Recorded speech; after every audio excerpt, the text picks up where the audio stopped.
Estamos al aire en Radio Ciudadela 88.7 FM en tu buscador digital. Nos encontramos en Esto es Arte, la frecuencia cultural que estabas esperando. Mi nombre es Daniel Fernández Corge y junto a Anisa Todaro te vamos a estar acompañando en los próximos 60 minutos. A nuestro lado se encuentran las expertas en arte, las panelistas de Esto es Arte, María García Marichal y Beatriz Marenco. En la cabina de control y soporte técnico nos asiste como siempre la inigualable Esther Ferreira y en la postproducción del programa Natalia González. Esto es Arte es un programa que representa a la Asociación Uruguaya de Escritores, AUDE.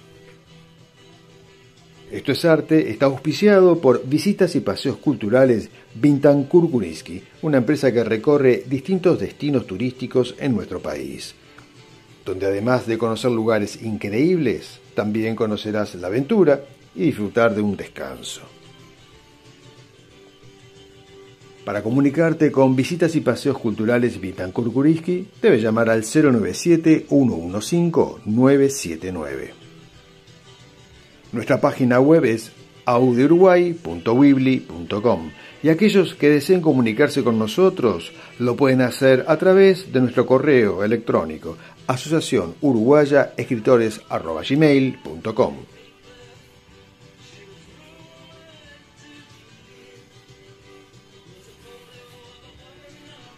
En el programa de hoy nos van a acompañar en el diván el escritor y conductor de radio y abogado Luis Fernando Iglesias. En voces de nuestro tiempo, la profesora, cantante y compositora Malva Bengua, la escritora Alba María Riverón y la escritora y también abogada Sandra Rush. Lisa, entramos entonces a la agenda cultural de Esto es Arte. Como ustedes ya saben, les vamos a informar por aquí sobre algunas de las propuestas artísticas que se están desarrollando o que se van a estar estrenando en estos días, porque seguramente ninguna de estas propuestas vos te podés perder. Por lo tanto, bueno, Nisa, cuéntanos qué es lo que tienes allí para esta semana.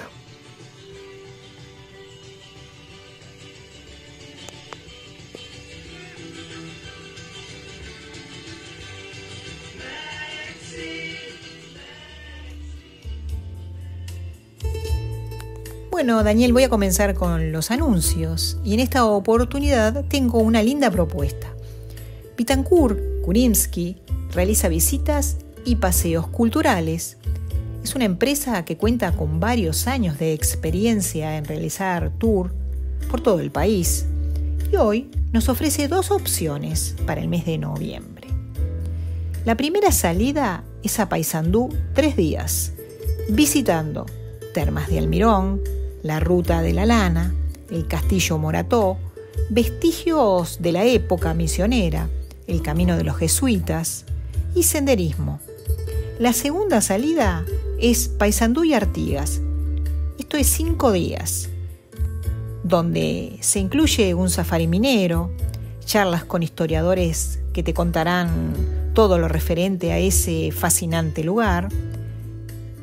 Estos viajes están pensados para brindarte el descanso que necesitas. Hoteles de 4 y 5 estrellas, todas las comidas, los paseos, la alegría y el conocimiento. No te pierdas estos maravillosos paseos. Comunícate al 097-115-979. Repito el número 097-115-979 y ya hace tu reserva. Ahora tengo una invitación. El 2 y el 16 de noviembre estarán de toque y toque en el Hot Club de Montevideo. Las reservas serán únicamente por WhatsApp al 092-949-368. Así que todos invitados el 2 y el 16 de noviembre al Hot Club de Montevideo. En otro orden, les cuento que 2 nuevos libros ya están a la venta. de dos socios de la Asociación Uruguaya de Escritores. Ellos son Fernando Gutiérrez, con su libro Un sueño dentro de un sueño, que es una serie de cuentos de temáticas diferentes, y fue prologado por nuestra querida amiga y compañera María García Marichal. Está a la venta en Turbalinas y Frida Libros, en Las Piedras. Y el de Silvana Ribeiro, El mágico sueño de Gaia, que es un libro infantil y está disponible en Amazon. Les recomiendo estos dos títulos que no pueden faltar en su biblioteca. Bueno, Daniel, hasta aquí voy con los anuncios que teníamos para el día de hoy.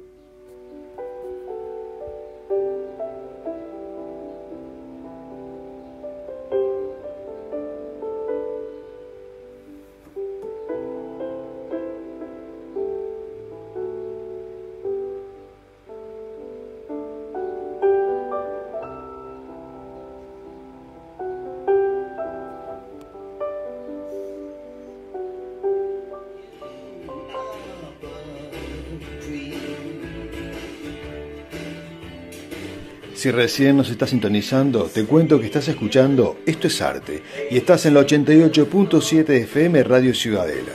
A continuación, presentamos El Diván, espacio donde cada invitado nos cuenta sobre su obra sin interrupciones, sin intervalos, en la continuidad de lo que nos quiera decir.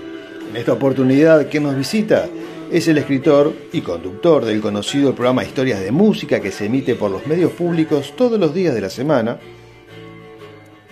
el doctor Luis Fernando Iglesias. Aquí, en el diván de Esto es Arte, él nos va a contar sobre parte de su vida literaria, cómo se inició en su vida literaria y también sobre su nueva novela. Por lo tanto, Luis, ponte cómodo que aquí te estamos escuchando, en el diván de Esto es Arte.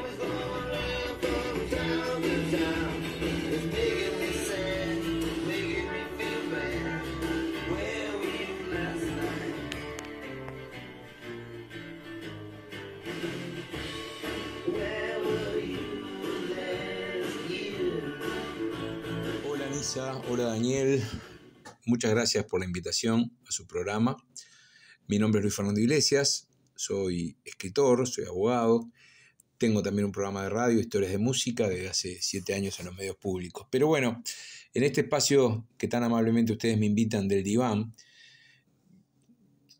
voy a hacer un poco de introspección de cómo empezó este gusto o este deseo de escribir y de contar historias. Yo empecé a escribir allá por el año 94 para no olvidarme de la adolescencia, porque ahí hubo una reunión de exalumnos de Elvio Fernández, me volví a encontrar con viejos amigos, amigas, con primeros amores y todo eso, y bueno, empecé a escribir, me di cuenta de todo lo que me había olvidado, lo que empezaba a olvidarme. Yo ahí tenía 30 y pico de años, pero empecé a escribirlo y bueno, y fue una catarsis, es una cosa, sacar cosas de uno de la adolescencia, cuando uno ya estaba casado, tenía hijo, y bueno, y fue una experiencia muy, muy interesante. Me di cuenta que me hacía bien escribir.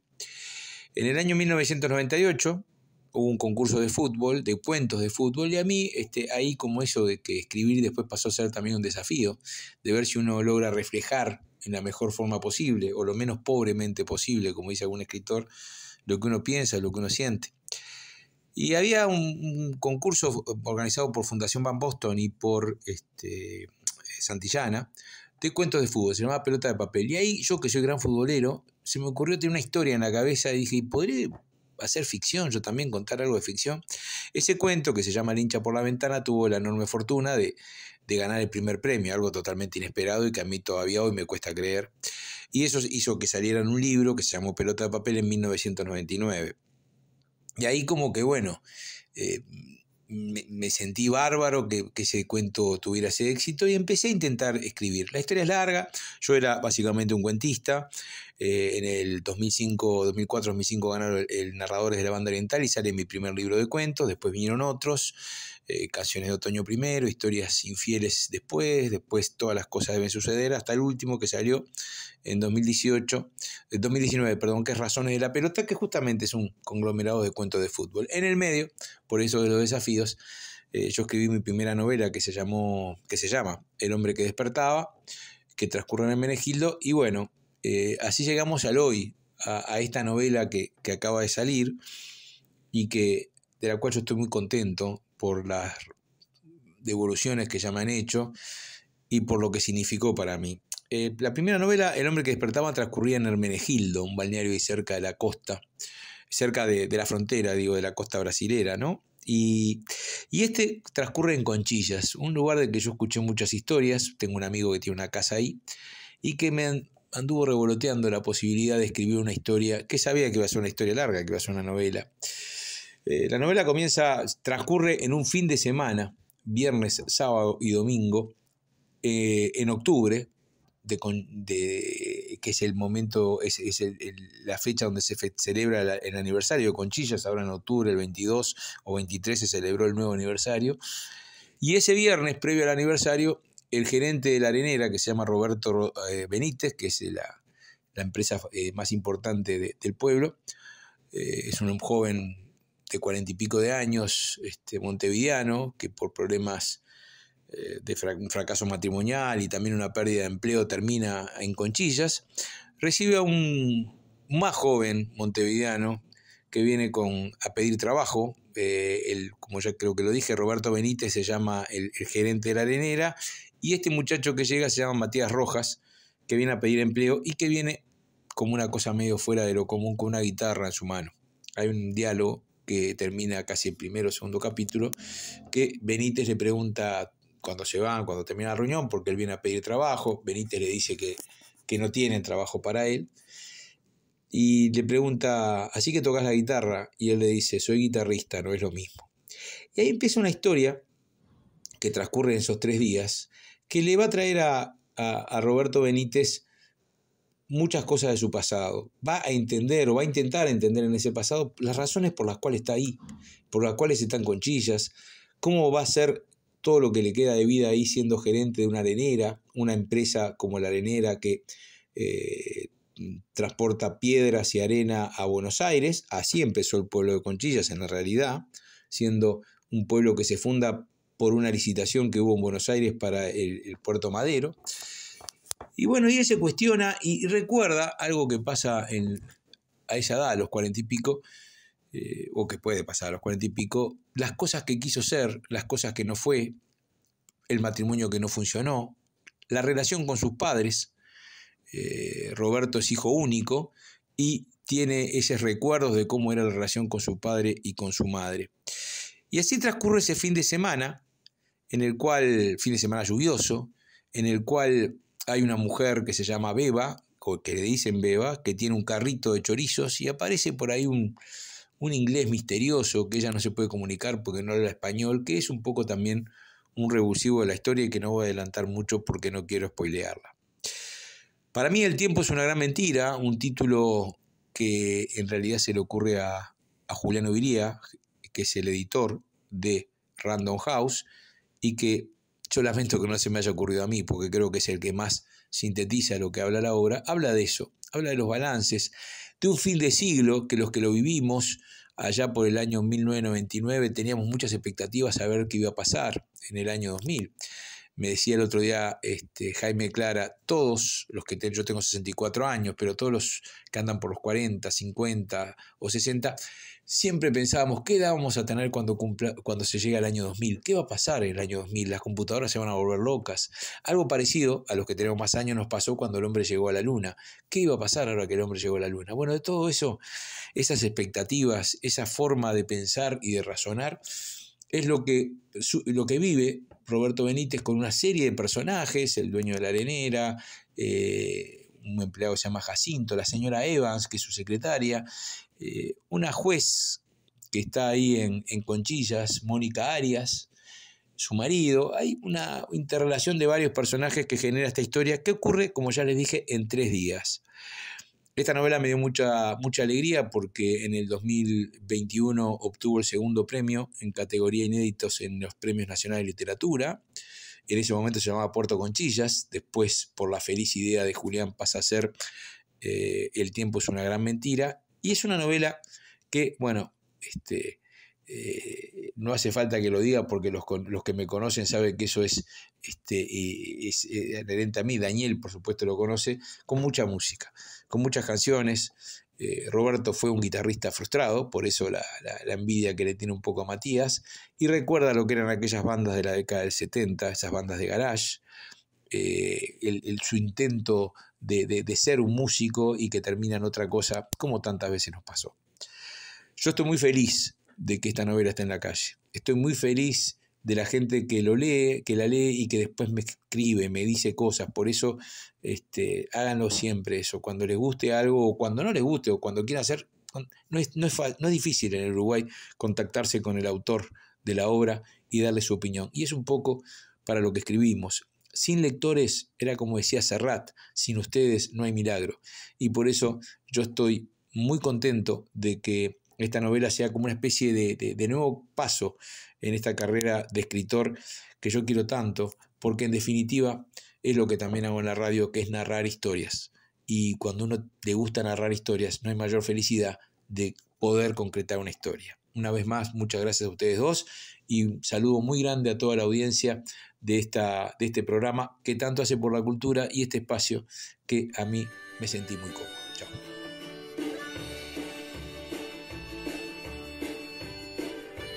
A continuación presentamos Autores en Ciudadela, espacio auspiciado por Visitas y Paseos Culturales Bitancur Kurisky, la mejor manera de conocer el Uruguay. Para enterarse sobre todas las posibilidades, comunícate al 097-115-979 y allí te va a atender Luis, quien además te informará sobre cada uno de los detalles en la programación que tiene. En Autores en Ciudadela, hoy nos reencontramos con un gran autor, Robert Art, novelista, periodista, cuentista, también dramaturgo argentino. Un creador increíble. Estaba recordando uno de los primeros libros que leí de él, de Robert Art, fue, el conocido Aguafuertes porteña, para mí una joyita. Luego también leí 300 millones y otras obras más. Pero bien, dejemos que María García Marichal, ella es la que lo sabe todo y la que seguramente nos va a devolver ese deseo de volver a encontrarnos con Robert Art, aquí en Esto es Arte.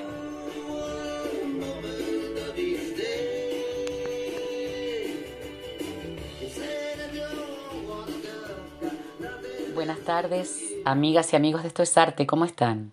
Un abrazo muy apretado para Nisa, para Daniel, un saludo afectuoso a la audiencia.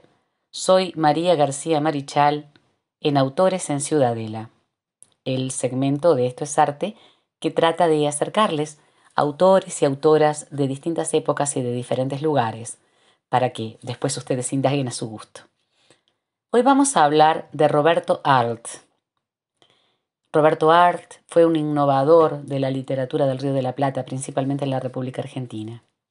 Su nombre era Roberto Emilio Godofredo Art. Era hijo de una familia muy humilde. El padre era alemán, la madre era de Trieste. Su padre era un hombre de carácter muy fuerte y difícil y la madre una mujer imaginativa, sensible, que le recitaba versos de Dante, de Torcuato Tasso. Hizo una educación muy elemental y abandonó el hogar cuando era un adolescente porque las disputas con su padre eran permanentes. Esta educación elemental de Roberto Art fue de alguna manera complementada con lectura permanente, constante, de distintos autores de épocas y lugares diversos. Barrio al que iba, barrio en el que buscaba una biblioteca para sentarse y leer todo lo que pudiera abarcar su cerebro, sus horas de lectura, hasta que el cansancio lo hacía irse para su casa o para el lugar donde estuviera viviendo. En algunos momentos llegó a estar en situación de calle, plantean algunos de sus críticos y de quienes estudiaron su vida. Leía a Rudyard Kipling, Emilio Salgari, Julio Verne, a Stevenson, a Joseph Conrad, entre otros, pero también indagaba en la filosofía y fue un gran lector de filósofos importantes y filósofos que hicieron también en esa época, un cambio notable en algunos paradigmas, como Nietzsche, La literatura rusa le encantaba y leía a Dostoyevsky, a Gorky. Estuvo muy vinculado a principios de la década de los 20 con el progresista y didáctico Grupo de Boedo. El Grupo de Boedo se considera el innovador de la novela argentina en ese momento. Se enfrentaba de alguna forma al Grupo de Florida, que era mucho más intelectual. Aquí estamos hablando de autores que estaban escribiendo sobre los barrios de trabajadores, como por ejemplo sobre la gente que estaba dentro de lo que era la delincuencia, el AMPA de la ciudad porteña, los pequeños comerciantes, quienes estaban en la calle. Es decir, hay un cambio notorio que hace la literatura de Roberto Arlt. Cuando se casó, Roberto se fue a vivir a Córdoba, pero la situación económica era terrible para la familia y se vio obligado a regresar a Buenos Aires. En ese momento traía consigo el manuscrito del Juguete Rabioso, que se considera una de sus obras más logradas. Cuando estuvo en la capital, trabajó como periodista y además era inventor. Me encantaría saber qué cosas inventó Roberto Arlt. Me gustaría que, si ustedes tienen algún dato, por favor, lo hagan llegar al programa porque me interesa mucho. Escribió en la Revista Popular, allí publicó su primer cuento, Jehová. También publicó el ensayo Las ciencias ocultas en la ciudad de Buenos Aires. Colaboró en el periódico Patria, nacionalista de derecha, pero 2 años después se pasó a las publicaciones de izquierda, como Extrema Izquierda y Última Hora. Después de varios intentos logró publicar en la revista Proa 2 capítulos de la novela El Juguete Rabioso. Esto fue en 1926. Esto se considera un hito en la literatura argentina. El Juguete Rabioso de 1926, publicado, como decíamos, en la revista Proa, primero en 2 capítulos y posteriormente siguió publicándose, lo hace el cambio o punto de inflexión en la literatura argentina, porteña y también del Río de la Plata. Siguió trabajando como periodista. Fue su principal medio de subsistencia. En 1927 ya era cronista policial de crítica, después fue redactor de Diario El Mundo. Más adelante va a escribir El Jorobadito y Pequeños Propietarios, y una columna, Aguafuertes Porteñas, que hoy está resumida, que está compendiada, mejor dicho, en un libro que, con ese nombre, Aguafuertes Porteñas. La escribió en 1933 y yo se las recomiendo de corazón. Es impactante cómo describe, cómo pinta, cómo presenta a la gente de los barrios, a los trabajadores, a los pequeños comerciantes, a quienes vivían en la calle, a los delincuentes, a los rateritos, a quienes tenían su propio lenguaje. Es incisivo, mordaz, sumamente irónico en estos textos de las Aguafuertes Porteñas. Después escribió muchos artículos para la revista Claridad, para la revista El Hogar, para Azul, para Bandera Roja.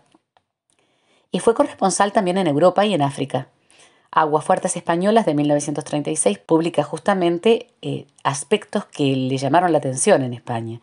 Y El criador de gorilas de 1941 lo hace con respecto a los viajes que realizó en África cuando estuvo como corresponsal. Él los llamaba los cuentos de tema oriental. Para muchos críticos, la obra más acabada de Roberto Arlt es Los Siete Locos de 1929, que es una novela muy inquietante en la que el humano, el protagonista, pero el humano, se encuentra frente a una sociedad que es opresiva y por la cual tiene que dejar atrás sus ideales. Y eso es de alguna forma la novelística de Arlt, que se ve perfectamente en el prólogo que él mismo escribe en Los Lanzallamas de 1931. En 1932 escribió El amor brujo. Después, la colección de cuentos del Jorobadito aparece en 1933. Y la angustia, la humillación, la hipocresía de la sociedad burguesa se reitera en estas creaciones de Roberto Arlt. Es un hombre que cambia totalmente la literatura, como decíamos. Crea además una forma distinta de ver a la sociedad porteña y a la sociedad argentina. Pasa de las utopías socialistas y anarquistas de las primeras décadas del 20 a la irrupción de los proyectos totalitarios, incluso el nazismo y el fascismo. Empieza a indagar sobre ciencias ocultas. Todo esto lo va proyectando en sus narraciones y las hace sumamente interesantes porque además presentan la historia de Argentina de la época de Roberto Arlt, de la primera parte del siglo XX, de las primeras 3 décadas principalmente. Es interesantísimo, también escribió obras de teatro como 300 millones en 1932, obra en un prólogo y 3 actos la llamó. El fabricante de fantasmas de 1936, Saverio el Cruel de 1936. Estuvo siempre muy influenciado por la filosofía y fue además un hombre que en su literatura fue muy creativo, pero aparecen en los textos faltas de ortografía y faltas de sintaxis o errores de sintaxis que muchos críticos, digamos, catalogan como algo negativo. Sin embargo, no nos olvidemos que estamos hablando de un autodidacta. La verdadera esencia de Arlt fue cambiar la literatura desde el punto de vista de la creación de una literatura mucho más popular. Vamos a leer un fragmento muy pequeño de La tristeza del sábado inglés. Está en Aguafuertes, porteñas. ¿Será acaso porque me paso vagabundeando toda la semana que el sábado y el domingo se me antojan los días más aburridos de la vida? Creo que el domingo es aburrido de puro viejo y que el sábado inglés es un día triste, con la tristeza que caracteriza a la raza que le ha puesto su nombre. El sábado inglés es un día sin color y sin sabor, un día que no corta ni pincha en la rutina de las gentes. Un día híbrido, sin carácter, sin gestos. El día en que prosperan las reyertas conyugales y en el cual las borracheras son más lúgubres que un de profundis en el crepúsculo de un día nublado. Un silencio de tumba pesa sobre la ciudad. En Inglaterra o en países puritanos, se entiende, allí hace falta el sol, que es, sin duda alguna, la fuente natural de toda alegría. Y como llueve o nieva, no hay a dónde ir, ni en las carreteras siquiera. Entonces la gente se queda en sus casas al lado del fuego y ya cansada de leer Punch, hojea la Biblia. Pero para nosotros el sábado inglés es un regalo modernísimo, que no nos convence. Ya teníamos de sobra con los domingos, sin plata, sin tener a dónde ir y sin ganas de ir a ninguna parte. ¿Para qué queríamos el domingo? El domingo era una institución sin la cual vivía muy cómodamente la humanidad. Tata Dios descansó en día domingo porque estaba cansado de haber hecho esta cosa tan complicada que se llama mundo. Un abrazo. Los invito a leer Roberto Arlt. Es el momento de caminar por la alfombra de los sueños, esa alfombra que todos los años se extiende para aquellos que dan vida a tantos personajes de la ficción y también de la realidad. De esta manera es que presentamos Radio Cine, y la película que hoy Nisa nos va a comentar es En busca de la felicidad, una película que protagoniza Will Smith junto a su hijo, Jaden Smith. Creo que lo han hecho ya en alguna otra oportunidad, porque recuerdo una película de ciencia ficción, Después de la Tierra. Exactamente, me dice que sí, Nisa, sí. Después de la Tierra. Y en esta película que hoy va a comentar Nisa, también trabaja alguien muy conocido, Thandie Newton, que la conocemos porque la hemos visto muchísimas veces en reiteradas repeticiones que a veces se ven en el cable, como 2012. Creo que también trabajó en American Dad, ¿no? Sí, American Dad, sí. Bueno, damas y caballeros, en segundos comienza Radio Cine en voz de Nisa Todaro.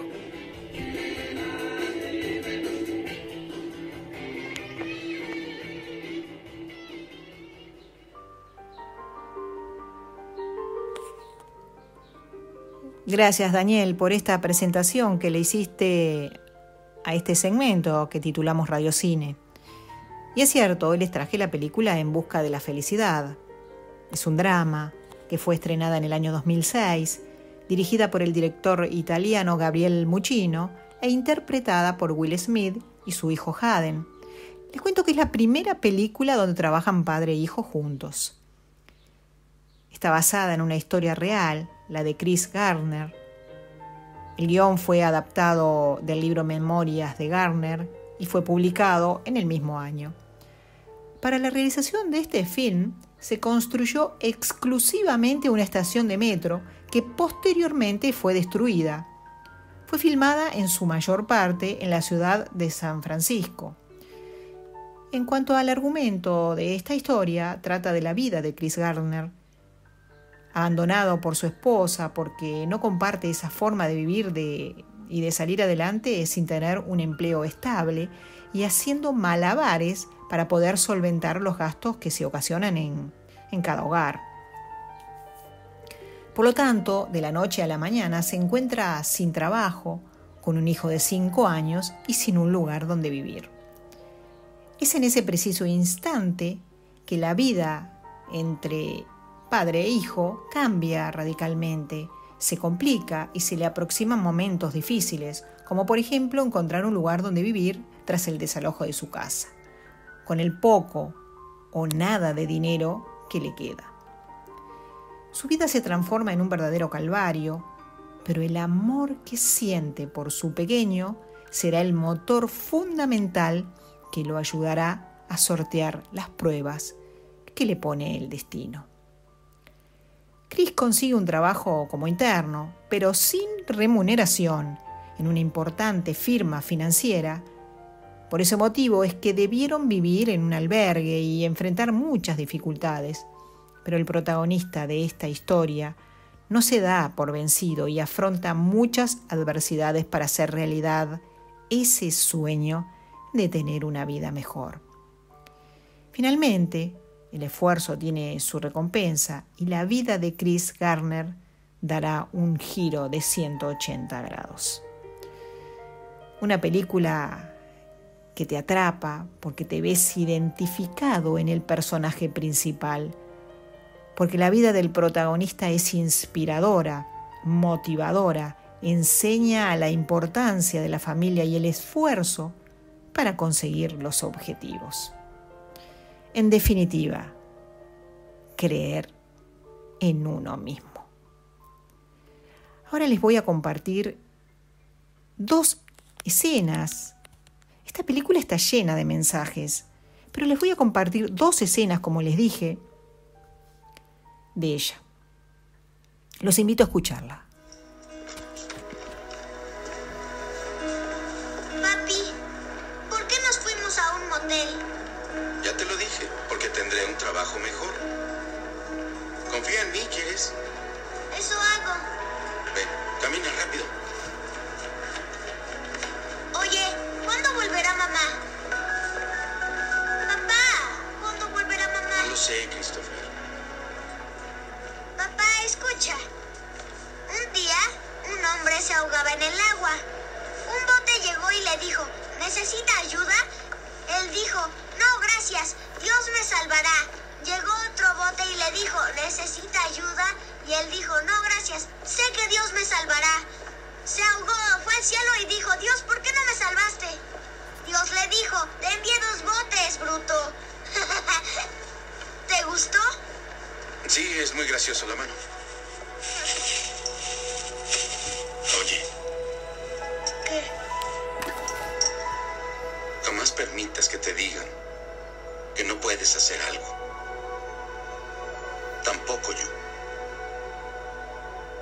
¿Entiendes? Sí, entiendo. Si tienes un sueño, tienes que perseguirlo.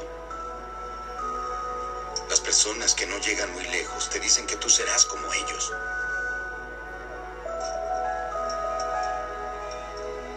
Si sueñas algo, realízalo. Punto.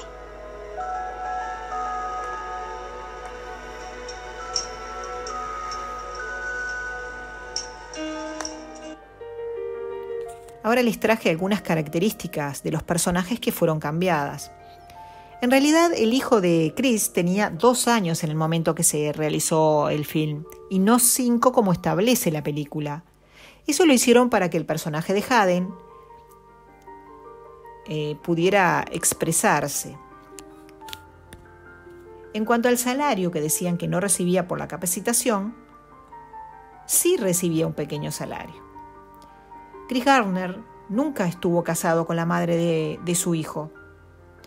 El verdadero Chris Gardner tuvo una pequeña aparición sobre el final de la película, cuando Will Smith camina con su hijo por las calles de San Francisco, pasó por al lado de ellos.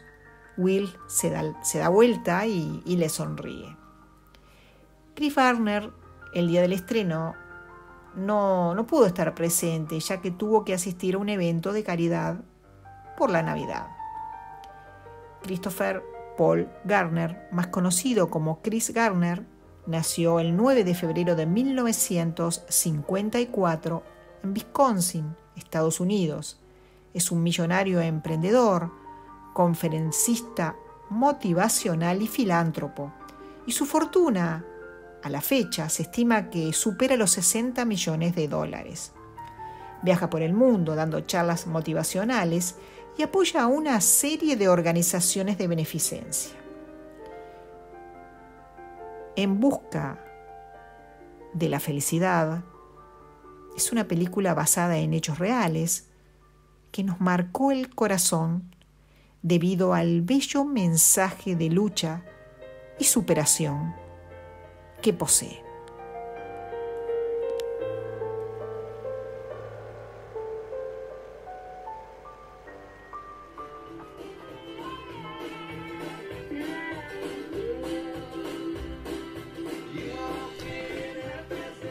La vida es lo que hacemos de ella, y los viajes lo hacen los que se arriesgan, los aventureros. Y por eso estamos hoy aquí en Crónicas del Camino, como todas las semanas. ¿Por qué? Bueno, porque a todos nos gusta escuchar historias, y más cuando estas historias están contadas desde el corazón, y mucho más cuando las historias son verídicas. Por ese motivo es que la señora Beatriz Marenco nos acerca cada semana estos episodios increíbles de experiencias de vida que nos han ido modelando como sociedad, en ese vertiginoso movimiento con el que se desarrolla y se va transformando la vida. Así que, Beatriz Marenco, adelante, aquí en Crónicas del Camino.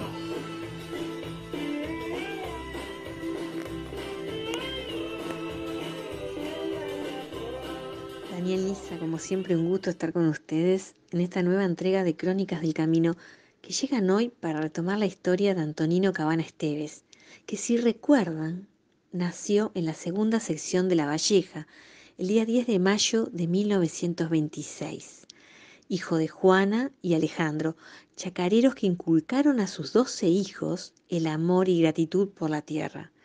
Contamos también que a los 5 años dibujaba con carbonillas en papel de estraza y con pequeños trocitos de carbón, esos que encontraba cerca del horno de barro donde cocinaban el pan familiar, llenaba de dibujos las paredes blancas de los galpones.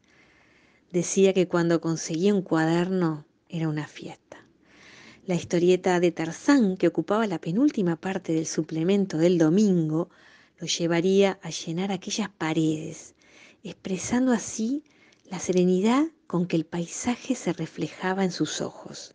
Soñaba despierto así, con esas luchas en la selva, con animales salvajes. Aquel tema lo apasionaba y el argumento era de su autoría. Desde muy pequeño le interesó el dibujo y sentado junto a los cardos se ponía a dibujar. Cuenta que tenía escondidos por todos lados sus dibujitos porque sabía que tenía tareas, las tareas del hogar, las cotidianas, y temía lo retaran. Ingresó a la escuela rural con 8 años y estuvo allí 3. Aquellas maestras mucho ayudaron en su vocación, lo alentaron y ofrecieron múltiples motivos de inspiración. Allí comienza a pintar, usando tierras de colores. Las diluía con leche, porque decía que así conseguía se fijaran mejor. Figuras de barro siguieron. Aquella tierra amarillenta que sacaba de los cañadones llegaba para ser amasada y suave, pronta para envolver en arpillera húmeda. Probaba Antonino, improvisaba. Así dice, fue aprendiendo. Hay una anécdota muy linda que tomo del diario del día de 1980 y que disfruté también en su momento en deliciosas palabras que forman parte del recuerdo familiar, donde cuenta que un día llega a Montevideo, ya siendo adolescente, y queda fascinado y absolutamente impresionado con el monumento a Artigas, y solo pensó en reproducirlo. Para eso consiguió postales y suplementos. Aquellas fotos servirían de inspiración. Y cuando regresa a su hogar, comienza a hacer una réplica en el patio de su casa. De barro y de 2 metros de alto, el problema fue coserlo, porque las figuras chicas las cosía en el horno de barro, pero aquí cuenta, me las vi como la tristeza. Queridos amigos, los encuentro en el próximo programa para seguir hablando de Antonino, de su arte y también de su verso.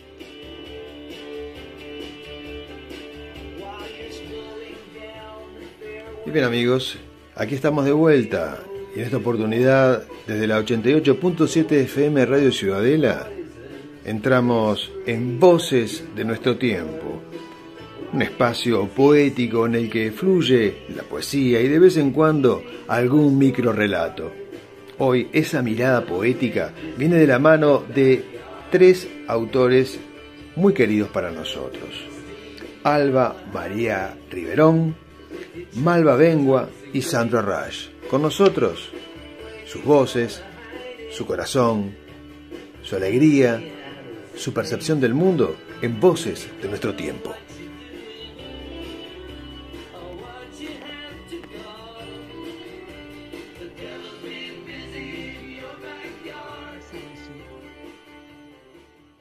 Quedó suspendido el cielo, lloraba de estrellas la noche. Un enorme pájaro me prestó su ala y apoyé mi alma. El ceibo, espejando mi sangre, perdía sus flores. Existencia extraña. Se detiene el tiempo, busco en mi memoria. Caigo ensombrecida, el pecho arrugado, dolor que persiste de los tiempos rotos, tiempos de vulnerable sostén, en un seno que desconozco. ¿De qué o quién heredé ese desconsuelo? ¿Quién sobornó la gracia y la alegría?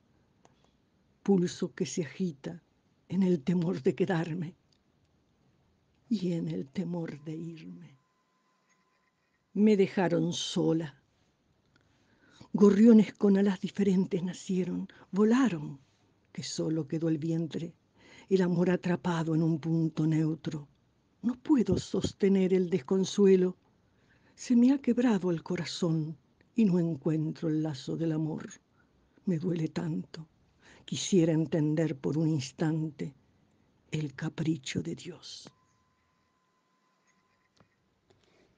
El viento. El viento sopla afuera furioso e implacable, sacudiendo las ramas, levantando las hojas, descuajándolo todo con dominio de rey. Adentro de mi casa yo también soy un viento que está preso en la cárcel del techo y la pared. Y dentro de mi cuerpo hay un viento más sabio que está esperando el tiempo en que pueda volver a escapar de su jaula y unirse a todo el viento, al de afuera y adentro, al de ahora y después, y al que lleva también en su cárcel usted.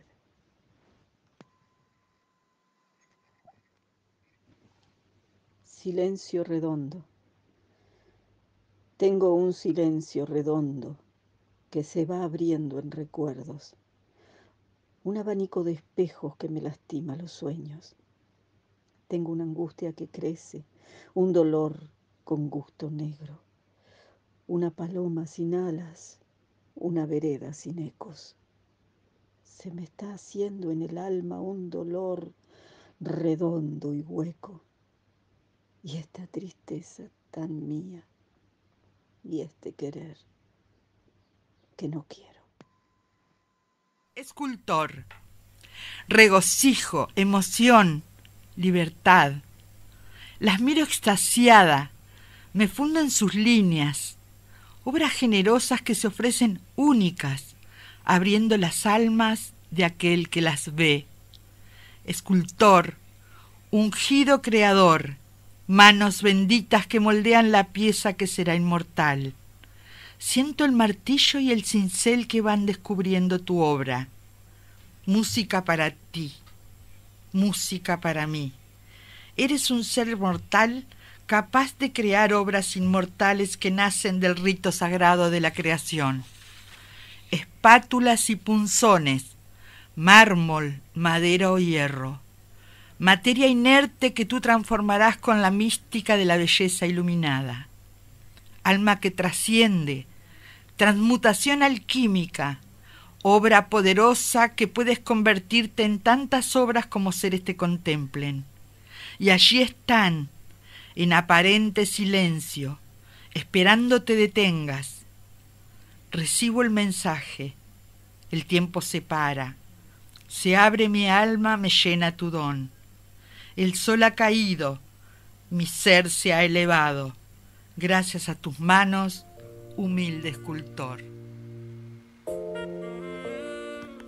Y como siempre les digo que todo tiene un principio y un final, llegamos al final con este segmento, Voces de nuestro tiempo, pero lo vamos a finalizar contándoles que un 4 de noviembre, como hoy, pero del 2008, fallece Michael Crichton, médico, guionista y novelista estadounidense, autor de obras como Parque Jurásico, El Mundo Perdido o Congo, libros que han sido llevados al cine con gran éxito, como lo fue Parque Jurásico, que superó las recaudaciones que tuvo el extraterrestre ET y llegó en la primera semana del estreno a recaudar $81 millones.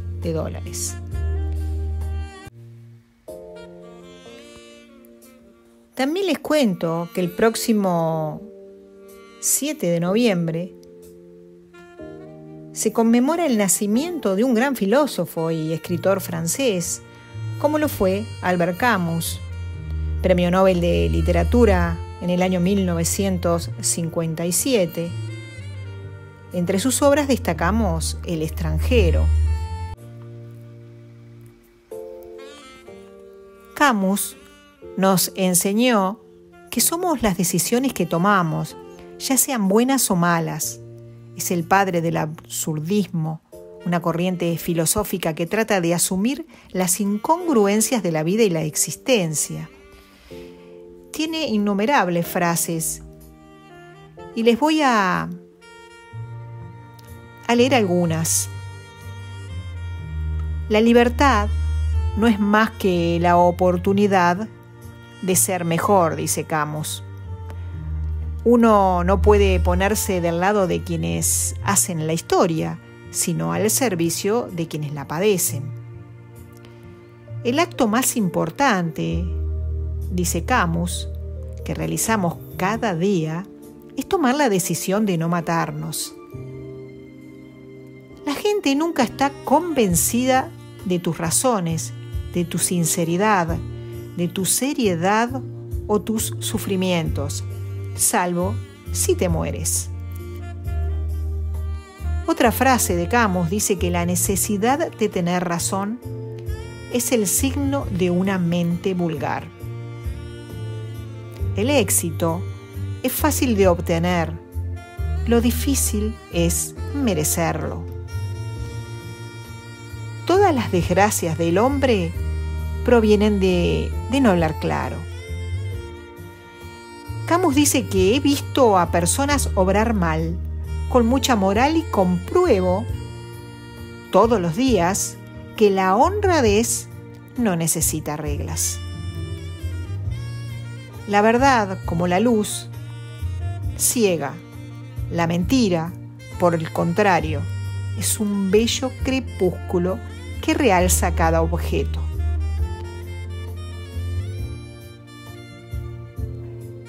Siempre, dice Camus, nos engañamos a nosotros 2 veces respecto a las personas que amamos. Primero a su favor y luego en su contra. Donde no hay esperanza, debemos inventarla. Camus tiene infinidad de frases, pero esta que les voy a leer la hemos utilizado en más de una oportunidad. a lo largo de la vida. Y dice así: no camines delante de mí, puede que no te siga. No camines detrás de mí, puede que no te guíe. Camina junto a mí y sé mi amigo. Y con esta increíble frase de Albert Camus, finalizo este segmento del programa que titulamos Voces de nuestro tiempo.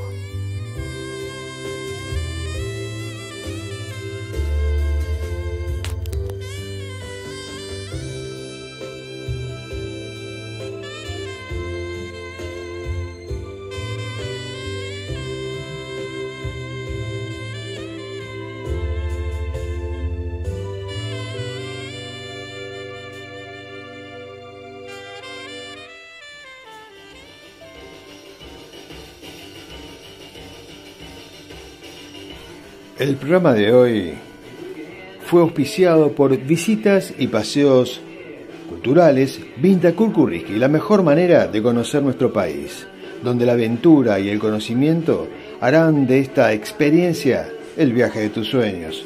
¿Creías que esto no era posible? Conoce el Uruguay como nunca antes lo habías hecho, porque Vintakur-Kurriski Viajes lo garantiza. Comunicate al 097-115-979. 097-115-979. Mi nombre es Daniel Fernández Corsi, junto a Anisa Todaro y Nati González. Agradecemos a todos los artistas que nos han acompañado en estos 60 minutos, tiempo en el que nos han brindado su arte y su conocimiento, su apoyo y su cariño. Este programa no hubiera sido posible sin ustedes. Muchas gracias. Desde el corazón de la ciudad de Montevideo, les decimos a todos abur, chao, adiós. Nos reencontramos la próxima semana en una nueva entrega de Esto es Arte, la frecuencia cultural que estabas esperando. Aquí, ¿dónde más? En la 88.7 FM Radio Ciudadela y con los Traveling Wilburys aquí, en el estudio.